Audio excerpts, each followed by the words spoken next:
Okay, so welcome. I don't do webinars very often, so this is one of my first webinars. And I'm going to be speaking today about beliefs, from beliefs to bodies. And what we're going to attempt to do in a very short period of time, so it's kind of a tall order, is to really pull wisdom from many different sources and many different bodies of knowledge. So many of you who know me, been a physical therapist for almost 25 years now. I'm a yoga therapist and I'm teaching in a yoga therapy program. Um, as well, I'm a student of Hakomi psychotherapy and I'm in my 4th year of studying Hakomi psychotherapy. So what I've done as I've been studying and learning and teaching all these years is really kind of brought all these ideas together, and I'm starting to see a thread that brings it all together, and how to connect the mind and the emotions to the body. I've been very fascinated with this topic because of my physical therapy background. I've been working with chronic pain and back pain and a lot of physical issues for many years. And the one piece that I felt I didn't have was the ability to address the emotional component from my training in physical therapy. And even in yoga therapy, we have many, many tools that help people on many more levels, spiritual and emotional as well. But there was just a piece that was missing for me. And that's why I began to study Hakomi psychotherapy, which is a somatic psychotherapy program that uses mindfulness and examines core beliefs and helps people transform. And through the combination of these bodies of knowledge, I feel that that I can more clearly see a connection between the body, the mind, the emotions, and the spirit. So that's what I'm going to share with you. We're going to go through each kind of topic: yoga, psychology, neuroscience. We're going to get into some muscles and physical therapy approaches, as well as the Hakomi method. So we're going to really cover a lot of very deep, broad topics in a very short kind of overview. And my goal is to really put together a case or an integration of all of these things. So we're building sort of building up to the relationship between all of these different bodies of knowledge and outlooks. So let's begin. So we always begin with the Yoga Sutras and with the foundation of yoga, which is yoga philosophy. And without the yoga philosophy, I think we can't really say that we're practicing yoga. The yoga philosophy should inform everything. And we'll briefly go through 2 sutras or 2 concepts from the Yoga Sutras that I believe are essential to really finding this balance between the mind and the body.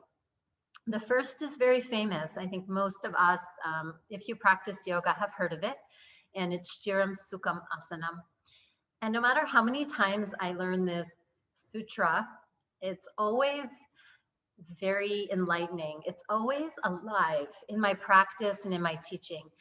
And this is essentially the essence of yoga. Those of you who teach yoga or study yoga know that there are not a lot of sutras that actually talk about the physical body, that most of the sutras relate to the mind. So Stiram Sukham Asanam is one of the sutras that really talks about how to practice asana, how to practice the postures. And there are actually only 3 sutras that talk about how to practice the physical postures. Stiram, the word stiram has many definitions, and it means sharpness, a focus, strength, stability, steadiness. So this is the effort that we put into our asana practice.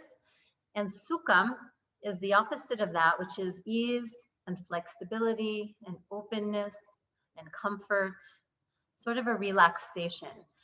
And in asana, we're taught very little about the specific poses, but we're taught that in every single pose, you want to have this balance of stiram and sukham.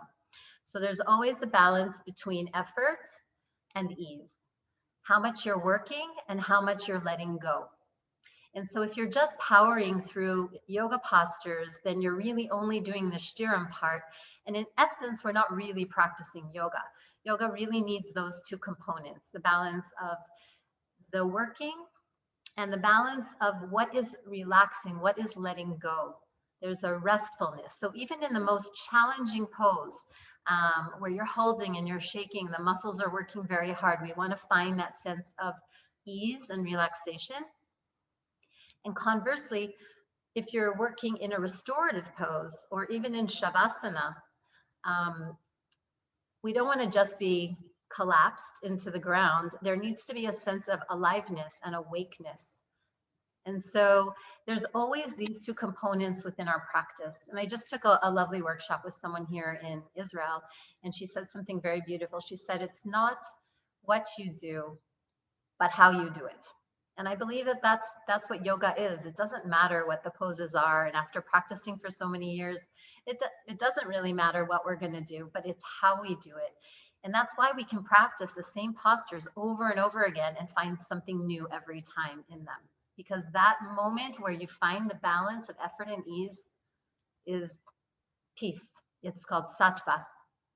It's being in a state of alignment. So it's physical alignment, and it's in alignment with who we are deep inside, which is in essence a state of peace. So Shtiram Sukham Asanam, very important sutra to remember and to always embody when we practice. The other sutra that I want to bring up to kind of set the stage for our talk tonight is avidya, the concept of one of the obstacles in yoga, which is ignorance. And avidya is often translated as ignorance, but what it really means is that we mistake the non-self for the self. And the self isn't in capital letters because we're talking about the true self, right? Who we are. At the essence of each and every one of us, there's perfection. You know, we don't have to change anything about who we are. What we generally need to do, that doesn't mean we act perfectly, we behave perfectly, we don't suffer, right? Those things happen, but our essence is perfect. That's the self. And we're always trying to get back to that sense of peace and that sense of ananda and bliss that exists. And so our ignorance is really that we just don't see that aspect of ourselves. And we mistake our identity, our sex, where we live, our job, how much money we have, all of the things that make us who we are, that we define ourselves by, we mistake that for the true self. And this is going to become very important in the talk we have today, because the essence of yoga is to see more clearly. So each of us are walking around with our own reality, right? We're living in our own little bubble and we have our glasses on and we're looking through our glasses and we see the world basically according to our belief system, even if we don't realize it. So everything we see is a reflection of really what we believe deep inside. And in yoga, what we're trying to do is clean these lenses and kind of wipe off some of the dirt and grime so we can see more clearly. And a lot of the practice of yoga is about cultivating that awareness, the ability to see that, maybe what I'm seeing isn't the truth. Maybe I'm seeing a distorted view of the truth. And then to be able to clean the lenses even more so we can see more clearly. And so when we get into our belief systems, this is really what informs our reaction. One of my friends told me a story once about a dog that walked into a room and there were two kids that were in the room.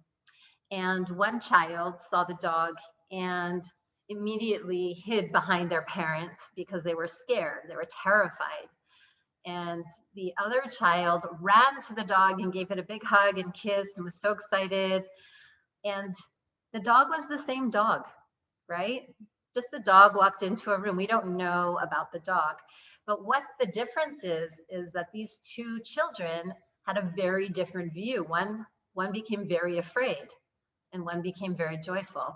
So what's really the difference? The dog is the same dog. It's really our reaction and our response. So one child might have had a bad experience or was taught that dogs are scary, and grew up with the idea that there's danger and didn't feel safe. So they had one reaction while the other had a very different reaction because their reality informed them that dogs are fun and happy and wonderful.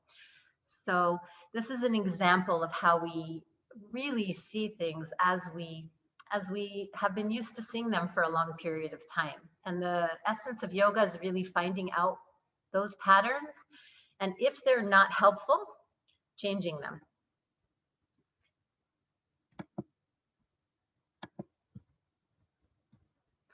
Okay.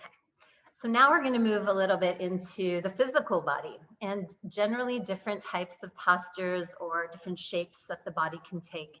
And in this slide, you can see many different examples of the way people stand. And as you look at them, maybe you'll recognize a few people that you know in your life that have these postures, because they tend to be generally what you see. You know, there's generally about 6, 7, 8 different variations of different postures that people take.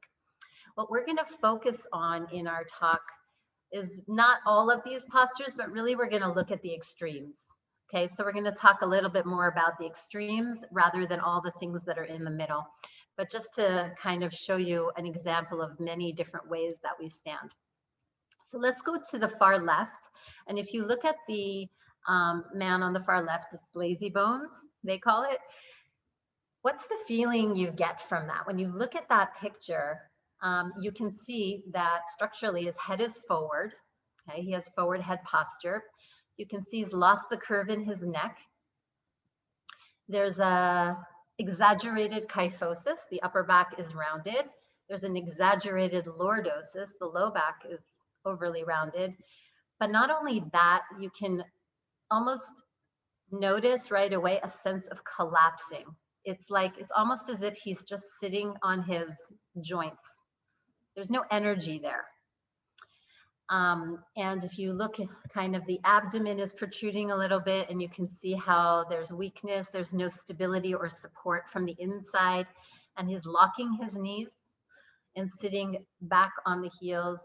So it's kind of leaning on the joints and ligaments, and not a lot of muscle energy there, and not a lot of physical energy. When you look at someone like that, the energy is kind of like depressed or a sense of giving up. Now, when we look at the individual all the way to the right, it's sort of the opposite. And so this one they name attention, or standing at attention. And what this individual is doing is actually using a lot of force, okay, using a lot of effort to stand up. So you can see that his chest is puffed out and the shoulders are back, and there's a lot of straightness in the neck. He's also exaggerating the lumbar curve. There's too much curve and not a lot of support from the abdomen. The abdomen is protruding as well. Knees are also locked, but it's a different energy. In this individual, the energy is much more a sense of what we call propping or gripping. So he's using almost too much energy, shiram, right? Too much effort to stand up. Almost as if he feels that he has to force himself to stand up extremely taller or bigger in order so that he doesn't fall over, which may come from an underlying sense of insecurity. There's very little relationship with the ground. It's hard to see in a picture, but in a case to the right, the posture to the right, he's not really using the earth. There's a sense of lifting away from the ground. Whereas in the individual all the way to the left, there's a sense of sinking into the ground. So there's a very different relationship with the earth in these different postures. So these are common postures you will see with your clients, or you will see with general people. And the question is this related to the mind, or is this just a physical kind of posture that they adopted? That's what we're going to explore tonight.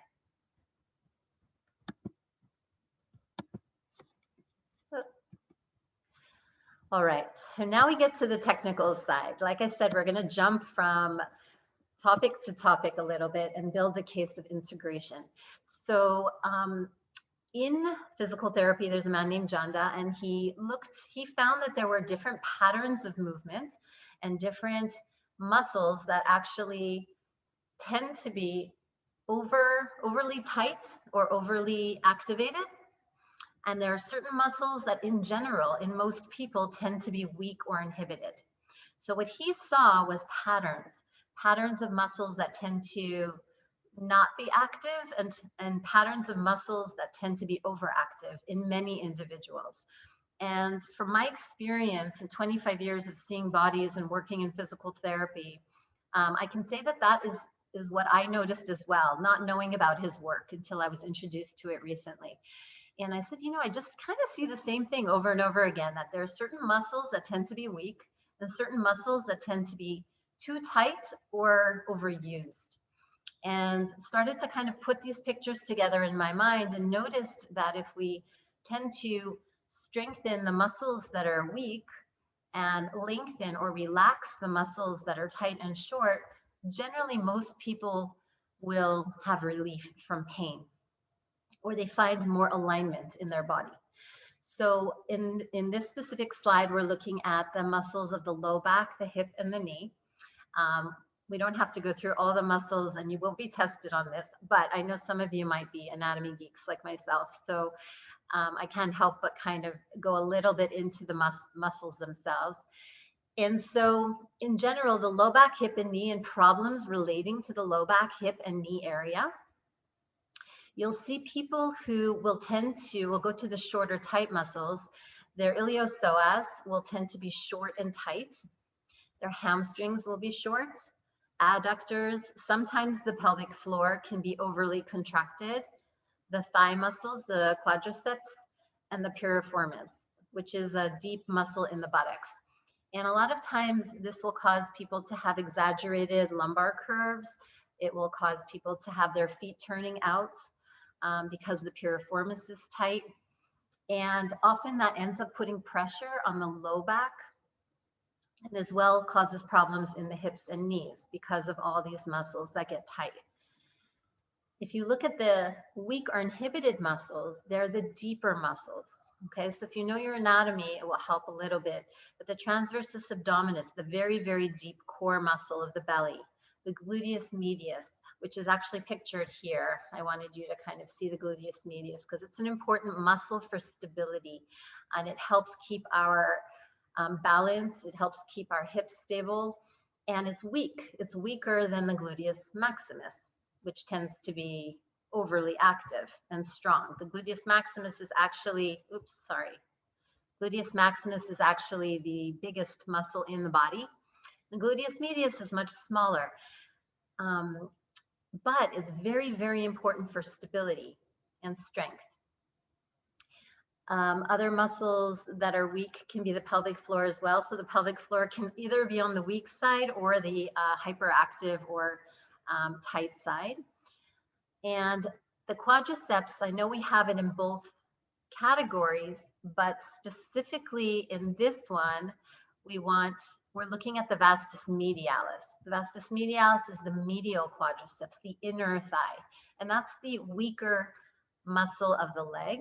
And people who have a weakness in the vastus medialis tend to have a lot of knee pain or knee problems. And this is in general what we generally see with most people. So even if you don't know how to assess, you can kind of assume that this is the case, that we'll need to stretch or lengthen or relax the muscles on the right, and we'll need to tone or strengthen or wake up the muscles on the left. And the wonderful thing about yoga is that I believe that in the practice, this is exactly what we do. If you do any other sport, you can be an athlete and you can do many other sports, but in most sports or any other physical movement, our focus is actually strengthening the muscles on the right. Those get tighter from sports. The beautiful thing about yoga is that we refine the movement. We bring awareness into the practice so that when we have this awareness, we can start to turn off the big muscles and we can start to turn on the little muscles that we didn't know even existed. So this awareness we can bring into these weak or inhibited muscles. And so if you have a dedicated yoga practice and a good teacher who teaches you awareness during your practice of these muscles, you're actually building core stability and strength, but from the inside, and strengthening the weaker muscles and relaxing those muscles that cause pain and that can get tight. And so most other physical disciplines don't do that. We'll go to the next slide, which is the same idea, but we're just going to look at the upper body. So looking more at the shoulder and the neck and common problems here. And so most of us know about the upper trapezius. That's this muscle up here. And so when we're tight or stressed, the muscles of the neck get very tight as well. Levator scapula, the muscles that elevate the scapula. The front of the chest closes off. The pecs get tight. Back muscles, neck muscles, scalenes, and sternocleidomastoid, which is this big muscle that goes down the side of the neck. And so these are all chronically tight muscles that if someone doesn't have awareness, they will be strong and they will be overused and they will be tight. And this can cause a lot of compression and pain. With awareness, we can bring a little more insight and activation of the weaker inhibited muscles, which are the lower and middle trapezius. And these are muscles that draw the shoulder blades, or the lower trapezius draws the shoulder blades down the back, right? We do that a lot in yoga. We drop the shoulder blades down the back. We release the tension in the upper trapezius. Another big muscle that my teacher emphasizes, and I emphasize as well, is the serratus anterior muscle. Many people don't know what that is. They have never heard of it. They know what the traps are, but they don't know what the serratus anterior is. And this is a muscle that moves your shoulder blades apart. So it's that widening or spreading of the shoulder blades. And when this muscle is active, the neck relaxes. So when you use the deeper muscles that are normally turned off in our nervous system, it relaxes the tight or short muscles. But if you don't think about it or don't know about it, you probably are not using them. And this is especially important in headstand, because people in headstand who don't activate their serratus anterior end up putting a lot of pressure on their neck. And the deep cervical flexors, the muscles of the neck that help kind of keep the head in alignment, are also usually turned off in people who have neck pain. So write down your questions. If you have any questions at all, we'll come back to this and I'm happy to explain. The next piece that we're going to look at, we'll put that aside a little bit, noticing that there's this tendency for certain muscles to be tight and certain muscles to be weak or inhibited. And the inhibited or weak muscles usually are the smaller muscles, but the ones that sort of hold us up against gravity and against life. And they're designed to hold us up for the long term. The big muscles that get tight usually are not designed to be used all day long. The little muscles are the ones that have more fibers that are supposed to be activated all day. So it's quite interesting. So our next part of the talk is going to explore concepts from body-mind centering, as well as combination of exploring the gunas. And I'm hoping that many of you have heard of the gunas already, and these are qualities of nature.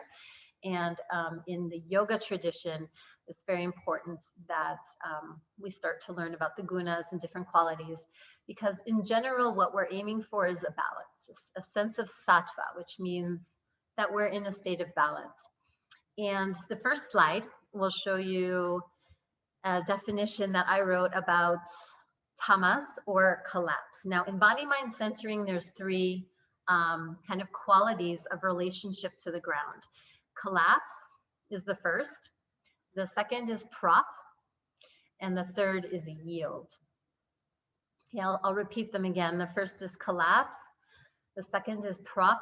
And the third is yield. And body-mind centering is developed by Bonnie Bainbridge-Cohn. And I've been lucky enough to be exposed to this type of work because my yoga therapy partner was trained with Bonnie in Massachusetts, and she's now in Israel. Her name is Michal Yarkoni. So I'm very thankful to her for kind of opening this world. And so this can relate, the collapse can relate to the guna that's called tamas. And tamas is inertia or lack of movement. So collapsing is a state where the client is sinking into the earth without the ability to respond by lifting. And this was like the picture we saw, do you remember, on the left side, where the guy was completely kind of collapsed into the ground. They're more sitting or resting on the bones, ligaments, and joints, rather than maintaining structural integrity and using the appropriate muscle activation. Collapsing can create compression, and you can overstretch your ligaments. When you're in a state of collapse, the breath is often shallow, and just like that individual in the slide, there's a sense of low energy, right? There's a sense of kind of slowness, stagnation, giving up. A lot of people come to yoga with this quality, especially if you're sitting all day, by the way, at computers. It kind of creates this slouching or dropping or sinking into the earth quality. And so when they come to yoga, a lot of styles of yoga, a lot of it is about building strength and movement and awareness and focus. So a lot of the more active forms of yoga really want to wake people up and get them out of this kind of state of inertia and state of nothing happening. And, oh, you know, it's just another day. So this lack of joy comes along with collapse and tamas. You can look at the pictures here and see a couple of examples of individuals who are showing a more propped posture, and this would relate to the man on the right of the posture chart. And so propping is a state where someone holds themselves up against the world. So they're almost not relaxing or releasing into the earth. There's this lack of trust or lack of safety. There's this need to hold themselves up at all costs, no matter what. And because of that, they're using excess muscle force, excess muscle tension to do something that should actually be quite natural, standing. Right? In standing, what we want to do is we want to use the structure of the body and the bones to support us. And we want to use the ground, the earth, to support us as well. And then the muscles should be on, certain muscles, but not a whole lot, because we're essentially resting within our structure and our inner strength. And with prop, if someone doesn't really trust that structure, and so they're doing more. They're just doing more effort rather than ease. Okay, they're doing too much effort in order to stand up, and almost showing the world that they're present, that they're able to hold themselves up. But there's a lack of sukham. There's a lack of that sense of ease, that sense of, as Bonnie Bainbridge-Cohn says in BMC, yield. The word is yield. There's no sense of releasing and relaxing in addition to the effort and the strength. So a lot of the muscles that we looked at in the former slide when we were looking at the neuroscience and the approach of Janda is that the muscles, the big muscles we looked at that are often tight, like the psoas, like the scalenes, the upper trapezius, the quadratus lumborum, the back muscles that tend to seize up and get very tight, those are all muscles that we use to prop, that we use to hold ourselves up against the world when there's a lack of safety and a lack of trust. So these muscles are not just muscles, they're actually tied in with the nervous system. So when we're in a state of stress, these muscles are the ones that are activated. Okay, this is built into us naturally. That's why there's a pattern.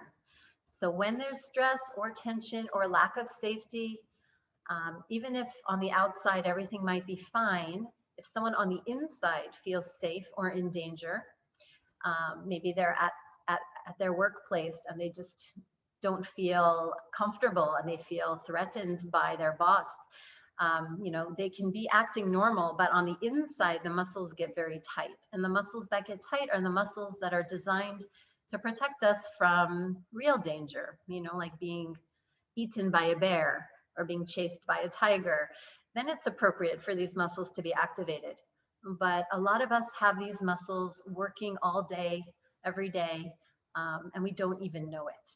So this is the state of prop, which is also from the gunas, from the yogic sense, called rajas, which is necessary for things to happen and movement, but it's too much. It's too much movement. It's busyness and excessiveness. And finally, the third aspect, which is really what we're aiming for in our practice and in our life in general, is the sense of yield. And with yield, it's a sense of surrendering into the ground or into the earth, so that with that descent, so allowing the bones to be heavy, so that as you descend into the ground, you can use the earth. We use the earth's help to lengthen and lift. So for example, in standing posture, we want to feel our feet on the ground. We want to feel a sense of release and trust and nurturing of the ground. And from that descent, we use the ground and we push up. And that's how we create length. It's a very different sense than just holding yourself up. There's a dropping and then there's a lifting. And that's yield. And yield embodies the quality of sattva. And sattva is really what we're going for in our entire life, in our mood, in our demeanor, in our relationships, in our nutrition. We're really looking for this balance. And when we're in this balance, we're essentially in Shtiram Sukham Asanam. We're in this state of completely balance between effort and ease. And then we're in alignment. So if you ever wonder, how do I know if I'm in proper alignment? Sometimes we have to ask our teachers to take a look at us from the outside because we can't always feel it on the inside. But alignment is essentially being in this state of sattva, where things are flowing. There's not too much tension. There's not too much relaxation or weakness or collapsing. And there's a sense of flow, a sense of ease. And I think most of us know when we're in that state. Maybe it's not every day, but I'm sure many of us have experienced moments where we felt like, yeah, this feels right. There's a sense of quietness in the body and in the mind. And that is sattva and yield. Okay. I have to keep my eye on the time.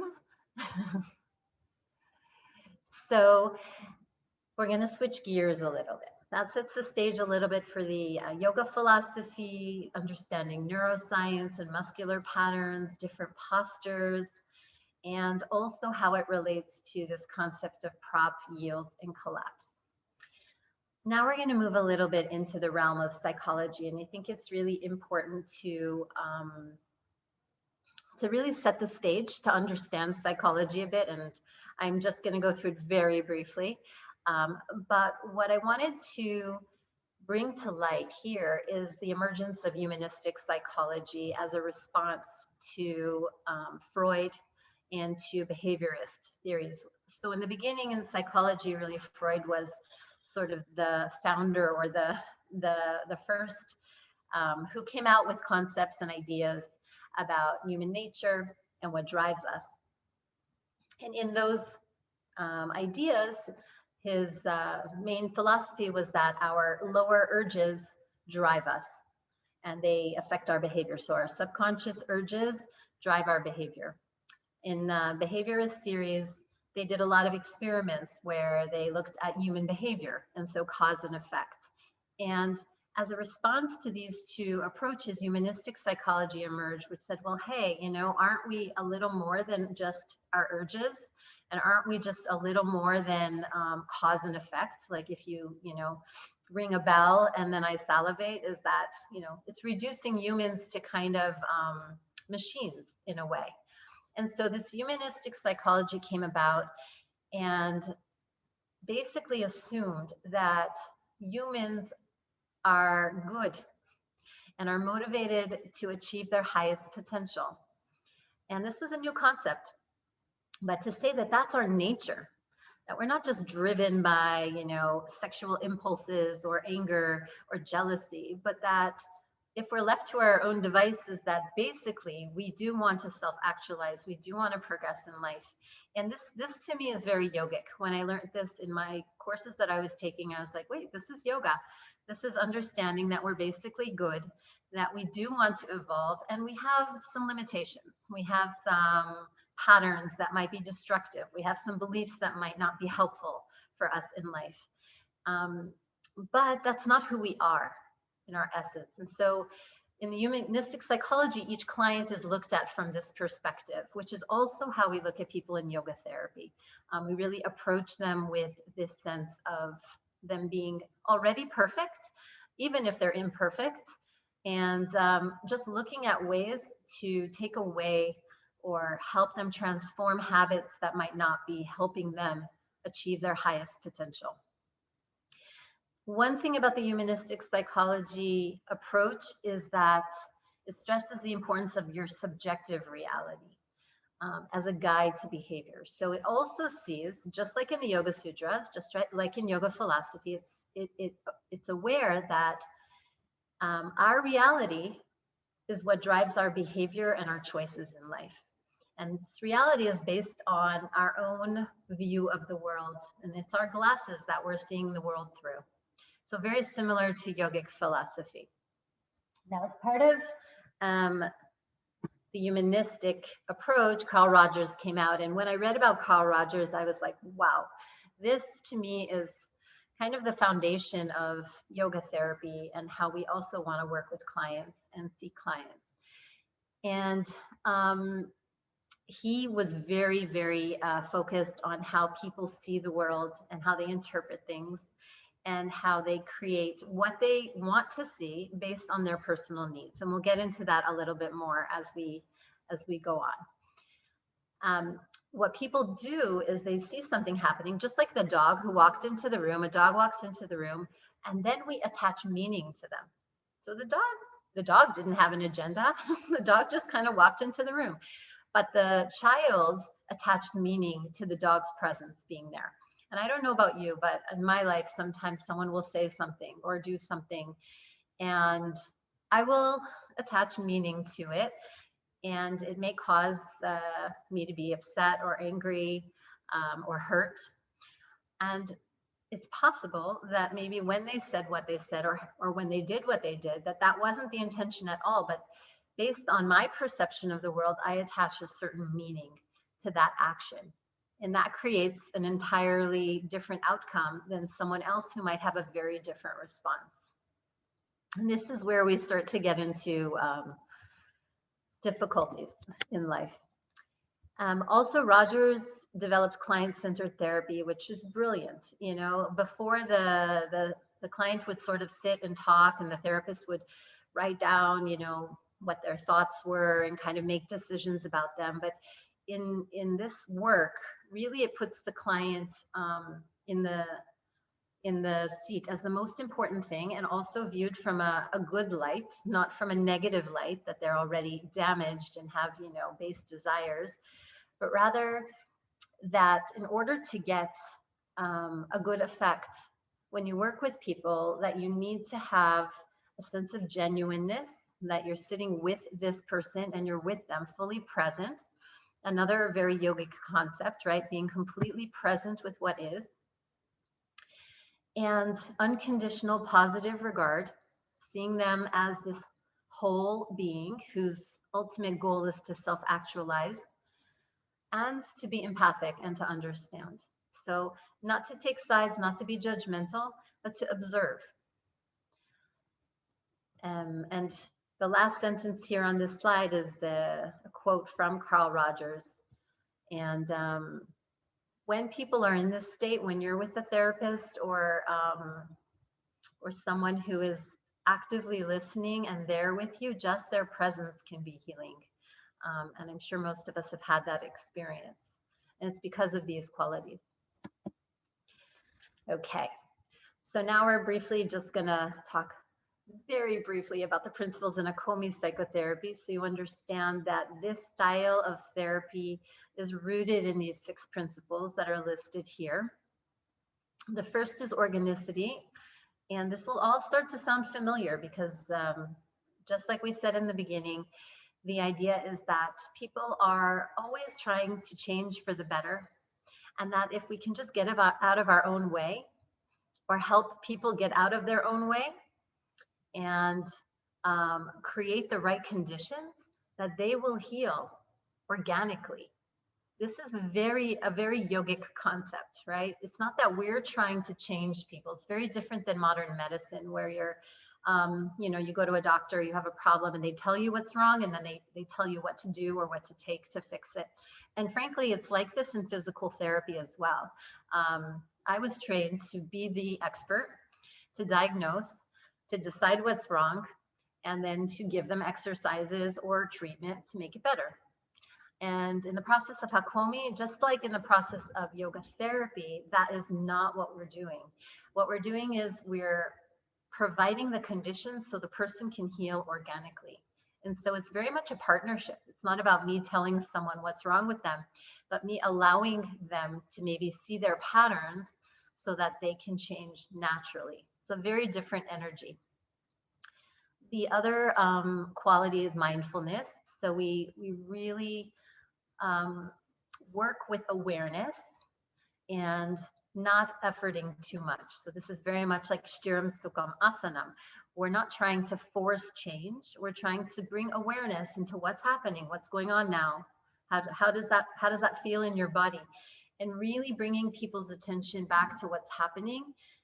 And from that, healing can occur. Without the awareness, we can't change anything. So awareness is really the key. Nonviolence. So we're not putting our agendas on other people. And often, it happens in the yoga world that many teachers tell people what to do and how to do it and that they're doing it right or wrong.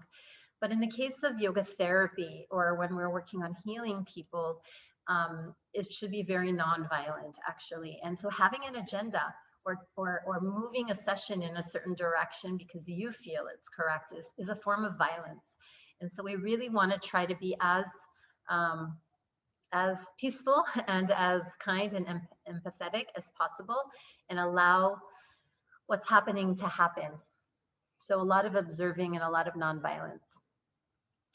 Holism, we look at people as complex beings. So when we move into the next few slides where we start to talk about different personalities, it's very tempting to allow yourself to start to say, I'm this.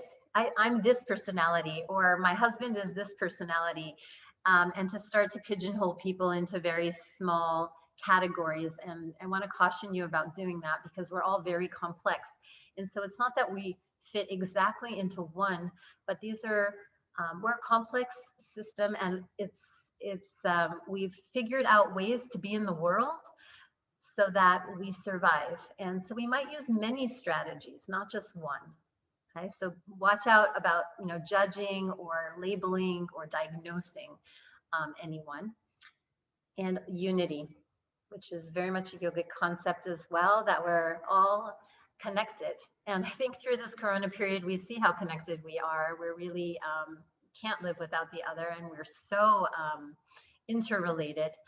And so we always remember that we're all part of the same whole. So now we'll get a little bit into the common beliefs and common themes that we see in many people. And just like in neuroscience and just like in the Janda slides that we saw, there's different patterns or common muscles that tend to be weak.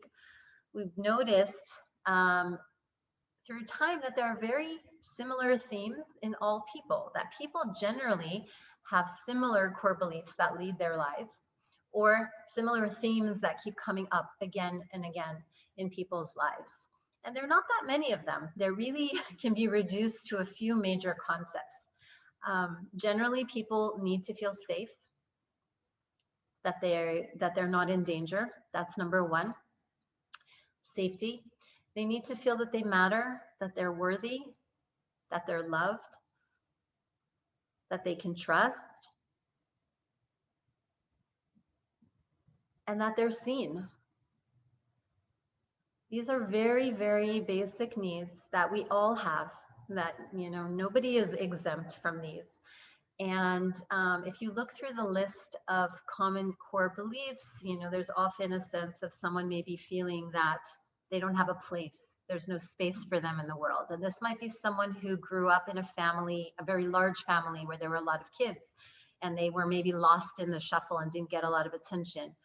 Or that they had parents, or a parent who was very sick.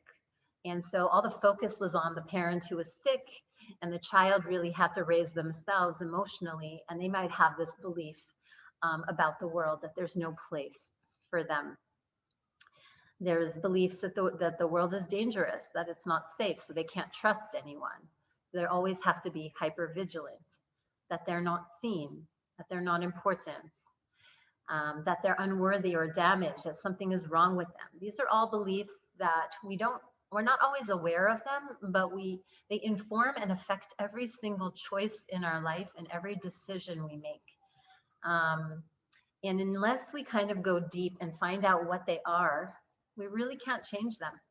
And we're going to keep repeating the same patterns over and over again. So in yoga, we work a lot with the physical body. And what we do is we notice the patterns of movement that we do over and over again. This is how I stand. I don't activate my ankles. I don't strengthen my ankles. I'm not using my stomach. I tend to slouch.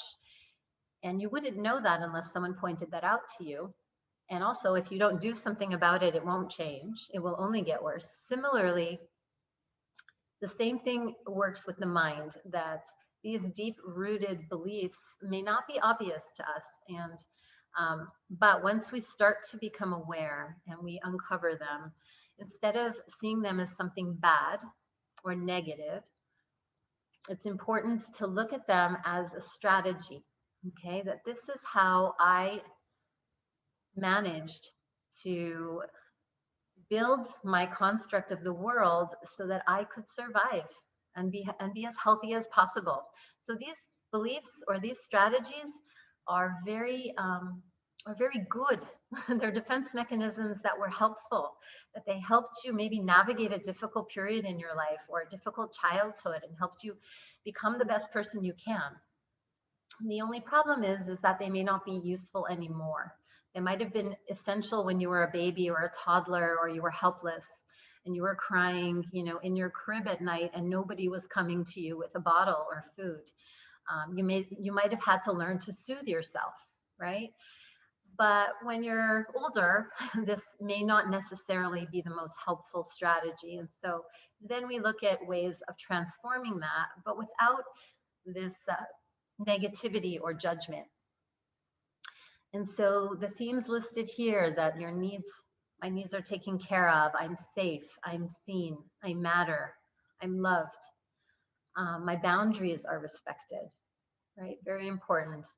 And even more so than that I'm nourished by life, I'm nourished by people, that there's somewhere I can rest.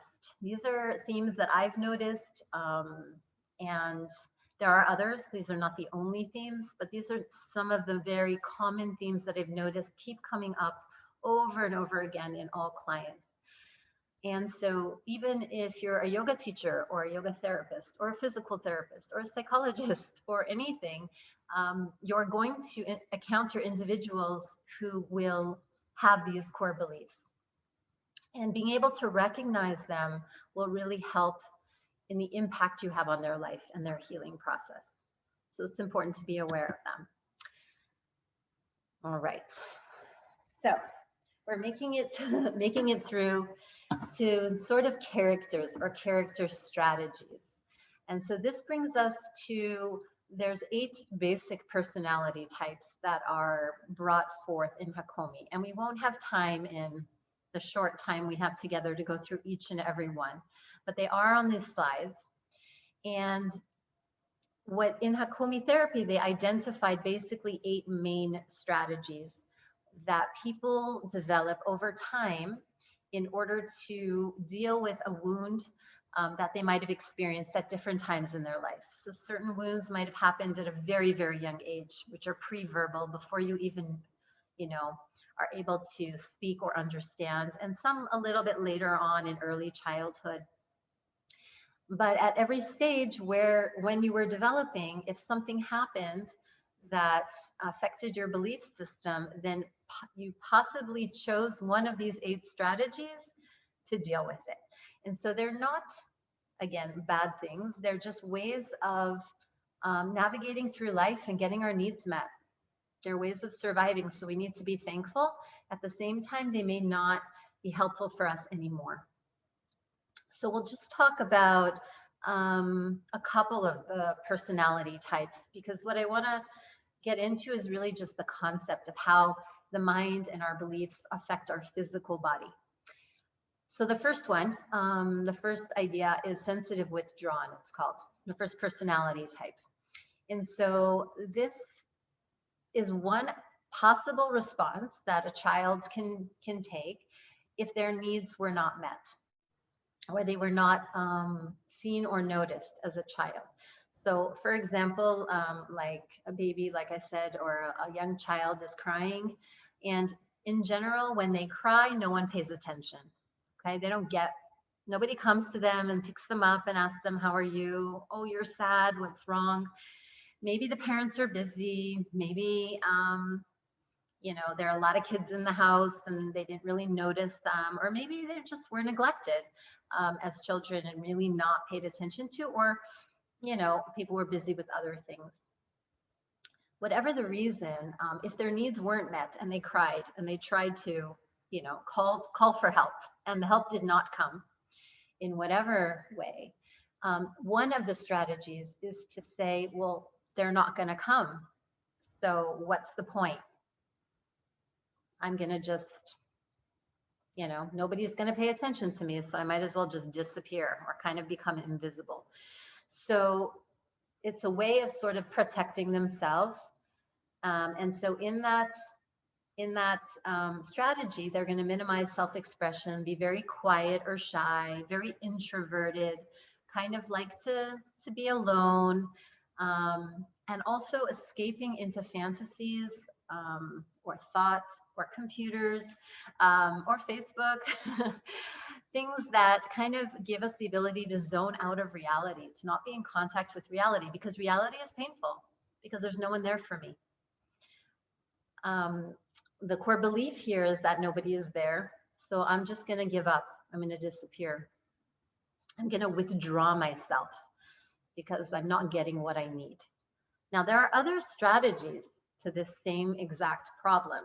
So if I cry and I try to get my needs met and somebody doesn't come, this isn't the only option. It's one option, right? Another option is maybe I just cry louder. I make myself bigger, because if they're not listening, I'm going to just make more noise and somebody will listen, right? That's another personality type. So there are many ways to deal with a basic wound of someone not paying attention to your needs, not showing up for you, not seeing you, not giving you what you need. But one of them is to withdraw. And in that core belief, the physical manifestation or the physical posture that you could adapt with this belief is of the person that was to the left, lazy bones, the guy who is sunken, who's kind of just hanging out on his ligaments, on his bones, on his joint. There's no energy, no desire to really stand up and embrace the world, kind of withdrawn. The chest is collapsed, right? There's very little can't think of the word in English anymore. I'm losing my English, but self-esteem, very little self-esteem, and a sense of just low energy, like no one's there, so what's the point? So you can see how this core belief might affect their physical posture and vice versa. Physical posture like that may also affect their mood and their mind and their thoughts and their beliefs. So the case I'm trying to make is that there's really many access points. We can work with the physical body to try to address the belief, or we can also work with the belief, which would have an impact. And my feeling is, let's do both.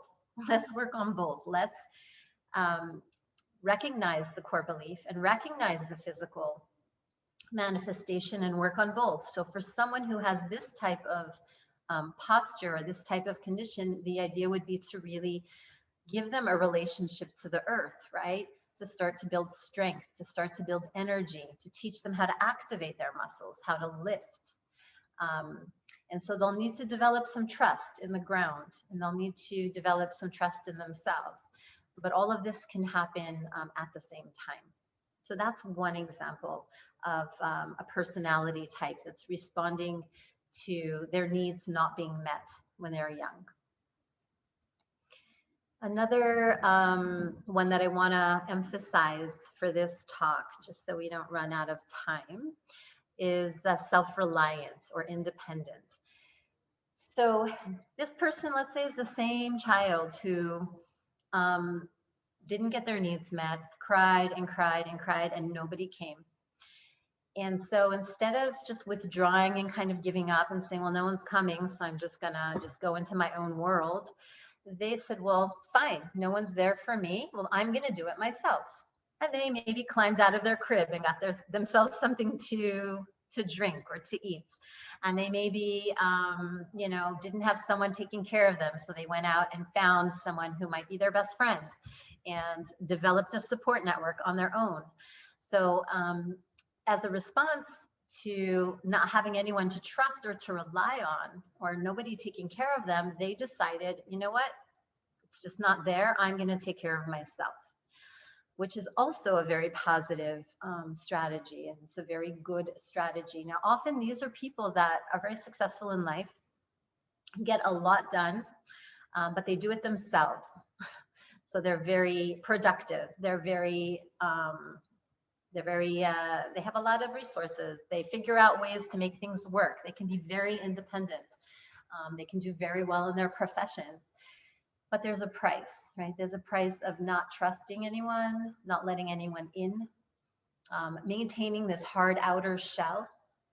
And this very much is related to the physical posture of propping that we talked about. So the man who was puffing his chest and kind of standing up against the world, and I'm going to make it no matter what. But there's too much effort, too much trying, too much doing, not enough being, because there wasn't any value to being, right? They weren't appreciated for who they were. They had to really push their way through life. So similarly, the body learns that I need to be tense, I need to be tight, I need to be active in order to get what I need. And there's no one who will give it to me. I am the only one who can give it to myself. And we know that that is not a helpful trait to have physically, because they'll end up in a lot of pain or exhausted, and also emotionally. They'll have difficulties with relationships, difficulty trusting people, and may underneath it all be very sad and lonely. So another personality type is self-reliant, where they do everything themselves. There are many others, but unfortunately I don't have time to go into them, but they are on this chart. And I encourage you to maybe pick up a book on Hakomi psychotherapy and read a bit about it. But when I discovered this and learned about this, it changed my life, because I started to notice, wow, that's what I'm doing, and why, and what's the price that I've had to pay? And is there a way to thank that strategy and then maybe to work with it so I achieve more balance? Okay, everything is about coming back to balance and sattva. So if I'm overworking, working too hard, which is my tendency, and doing too much, is there a way to slow down? Is there a way to take it easy? Is there a way to practice being more in my practice? And maybe I don't need to be doing such a vigorous asana practice if I'm someone who already spends so much time doing and working, that perhaps my yoga practice, my physical practice, needs to be more restorative and restful and nourishing. Okay, so These are really important aspects of understanding ourselves and understanding what we need to do within our yoga practice. All right, so we're doing good on time. Hopefully we'll have time for questions at the end. What I want to do now is really put it all together. And since I am coming from the world of yoga therapy, that's going to be our main focus on how can we as yoga therapists or yoga teachers or practitioners really work on balancing these mind patterns as well as our physical problems together, work with them together so that we come back to this state of yield or sattva, where we can be trusting and surrender, and we can be strong at the same time. So we're not falling to one extreme or the other extreme, but we're really finding this delicate balance, which is alignment, in my opinion. So here are some tools, and this is aimed a little bit more at practitioners or teachers, but we can work, like I said, from the mind to the body or from the body to the mind. So we can focus more on the physical instructions and working with the physical body in order to get those feelings. Okay, or we can also, rather than or, I would say and, we can also at the same time address those issues in very simple ways that are very meaningful for your clients or your students. So the first thing is that we want to identify the pattern. We want to notice what's happening with the body. We want to observe.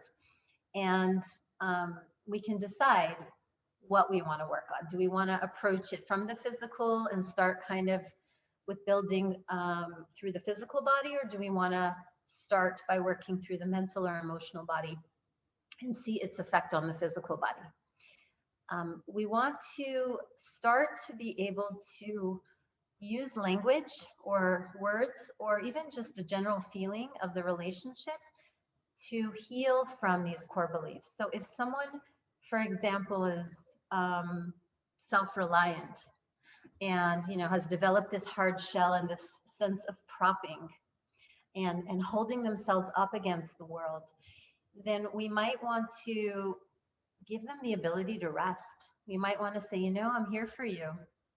I'm here to help you, to be supportive, okay? So that they feel through time, over time, that when they're with you, there's somewhere that they can rest, there's somewhere that they can be safe, and there's somewhere they can let go, because they can't let go any other time in their life. So the yoga mat or the time with you, whether it's, doing yoga or any other kind of therapy, is a time when they can be held and supported. Whereas someone else who might be very collapsed and low energy. I had a student like this, or client the other day, her posture was really bad and her back was, hunched over. And in teaching her the activation of the lower trapezius, I know it sounds kind of, it's just a muscle, and teaching her how to find her shoulder blades, it's amazing how it affected her mind. She's like, I feel like I just became aware of an organ that I never had in my body. Like I never knew this existed, that I have these muscles that can hold me up. And it gave her so much of a sense of power that she, that she could hold herself up, and it changed her mood, it changed her face. It was really a beautiful thing to watch. So using languages, making sure people feel seen, they feel safe, they feel heard, they feel loved. All of these things that relate to core beliefs will affect the impact you have on them, even if you're just working in asana. So being the person who sees them, being the person who responds to their pain, right? Or acknowledges their pain in itself could be very healing. The language you use is very important. So if someone is collapsed, you're going to want to use a tone of voice and instructions that are very energizing, like lift and engage and work your legs, or push down into the earth, or ground, and also being very upbeat in your temperament, not talking in a very soft voice, but really using sharper language and sharper voice to balance the collapse. And vice versa, with someone who might be propping, you'll want to use more of a sense of release and letting go and a softer tone. So it can be the same posture. It's not about the pose. You can do warrior one, for example. We have this, one of my models doing warrior one on a chair. Warrior one is a very strong pose, but your emphasis can be strength or your emphasis can be softness. And so you decide, what do you want to focus on? What is the main instruction? What are the words? What's the language you want to use to cultivate that sense of softness in that pose? So that maybe someone who's self-reliant and has been using themselves as their only support in life can, for a moment, feel what it is to be soft and strong at the same time. So here are some recommendations, a little more prescriptive. And in yoga therapy, we try not to be too prescriptive, but there are different tools that we have that definitely help with the different beliefs and the different postures as well, or different collapse versus prop. So breathing techniques for collapse, you're going to focus more, for someone who's low energy and more collapsed, you're going to focus more on the inhalation. So expanding the inhalation. So the posture that you see on this slide is myself kind of in a preparation for pranayama, a chest opener. So you'll want to do a lot of back bends. You want to increase the energy, open up the chest, and you want to encourage more inhalation because the inhalation creates more energy. For someone who tends to prop or hold themselves up against gravity or is too activated or too much effort, it's the opposite. We want to increase or lengthen the exhalation. So we want to focus on the parasympathetic nervous system, on calming things down, on breath work like Bhamari or Ujjayi or Viloma, which is interrupted breathing, but we would focus on the interrupted exhales for people who are overactive. Okay, for asana, for people who collapse, we're going to work a lot on the standing poses. We want to build strength in the legs to support the rest of the structure. Often people have back pain. I don't know if you know this, but often people have back pain because their legs are weak. You need strong legs to hold up your spine. So if the legs are weak and you're not using your quads or you're not activating the legs or don't have a healthy relationship to the earth, this will affect your low back because all the pressure always goes to the low back. So very important to work on strengthening the legs, and strengthening the legs is also very grounding. Chest opening, teaching people to stand on their own 2 feet. So there'll be a lot less restorative and relaxing poses and a little more active and strengthening and chest opening. Lots of back bends for these individuals. For people who prop, we want to focus a lot more on how to let go. So we will still do the asana practice, sun salutations, and standing poses. However, you're going to focus more on the sukha in the pose. So how can we be strong and soften? Where can they soften in the pose? What needs to be activated and what can we turn off?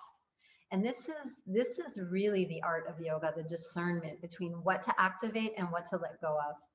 And this, in my opinion, is really what makes yoga an art form, is knowing how to find that constant balance in the pose and in your life. So you're going to focus a lot on where to release. You do want to strengthen this, but you don't want to strengthen this, right? You don't need to keep your neck muscles engaged, but we do want to activate the lower trapezius or the serratus anterior. We want to really strengthen that, but we don't want to create tension in the throat, the neck, the forehead, the eyes. So we learn where to relax and where to effort. And this is the same thing if we go back to the Janda approach, right? We want to know, where do we soften, release, let go, and what do we need to strengthen and stabilize? Because people who are very tight and very propped are not necessarily strong, okay? So just because they're tight doesn't mean they're strong. They may be using all of the wrong muscles. So they're using more of the external big muscles to hold themselves up against gravity, rather than all those little muscles we looked at in the beginning that are much more designed to hold us up. So they're not actually strong. They can be weak and tight. Finally, this is our final slide for the night, and then we can have a few questions and kind of go over some ideas. But how will you use this in your practice? How will you use this in your life? And again, this talk is a little more aimed at treating others, but you can adapt it to your own personal practice. First of all, we want to listen. We want to develop the art of listening. I think that as yoga teachers, we often are very used to teaching and teaching the rules, but it's very important in a therapeutic context to start to learn how to listen to what they're really telling you. From my experience, people will tell you exactly what they need in the first few minutes from when they walk in the door. And often we don't hear it. We don't listen to exactly what they're saying. You know, I had someone come in who had pelvic floor weakness, and she, and she kept telling me, but nobody really believed me. I was, I feel weak, I have this pain, and nobody believed me. And I went to this doctor and I went to that doctor, and they told me this, but they kind of brushed me aside. And the issue wasn't so much the pain or the weakness, but the fact that she felt completely not seen. And so I took a moment and I said, wow, that sounds like it was really frustrating for you. No one really listened to you or saw that you were suffering. And in that moment, there was this connection, and she broke down into tears and said, yeah, that was the hardest part for me, that I just felt like I was just complaining and complaining, and nobody was listening to me. And that was causing more suffering than the problem itself. And so sometimes doing the work in therapy is not necessarily about fixing the problem, because some problems can't be fixed. Some diseases can't be cured, but rather a lot more about relieving the suffering that's associated with the problem, which is very much a yogic concept. We also want to observe. We want to observe and try to identify what's happening. So now we have, maybe after this talk, a few more ideas or tools on how to see what's really going on. Am I really seeing the whole picture? Can I zoom out a little bit and see what's going on with this person in their physical body, but also what's the underlying beliefs that might be perpetuating that problem? Very, very important to be open to the process. In yoga, this is Ishvara Pranidhana, which is one of the yamas and niyamas. But the definition of that is really surrendering. We do the best we can, but we also surrender all of our efforts to the divine. So we do what we can, but we also need to respect the process, that we want to be careful not to get into this state of that I need to fix you, or I'm going to give you these 3 asana and this will fix your problem, right? It's a process. And so we want to be open to the process. And in yoga therapy, we also want to co-create a plan with the client. So we're not telling them what to do, but we see each other as a partner in the process. And we explore, we get curious about things, right? We just check, well, how does this feel for you? And what are you feeling when we do this? And maybe this is working, maybe it isn't. How does it feel if we do this at home 3 times a day? Will this work for you? You work with the client and be open to the process. Because if we go back to all the philosophy and the ideas in psychology, and the essence of yoga philosophy is that we just need to get out of the way. We need to get to